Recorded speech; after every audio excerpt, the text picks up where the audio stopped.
હાલો મિત્રો, અત્યારે પૂનમ આવે છે તો લાખો પબ્લિક હાલીને જાય છે કાળિયા ઠાકરના દર્શન કરવા માટે દ્વારકા. રસ્તામાં તમે જો 2 ફૂટ પણ જોવું મુશ્કેલ છે, આટલી બધી ઝાકળ પડે છે રસ્તામાં.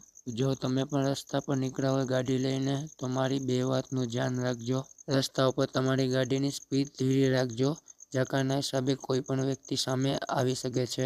બને ત્યાં સુધી તમારી ગાડીની લાઇટ ડીમ રાખજો, તો તમને રસ્તો પણ દેખાશે ને માણસો પણ દેખાશે. હાલવા વાળા ભક્તોને સાઈડ આપી દેવી ને રસ્તાની ધાર પર ગાડી ના ચલાવતા.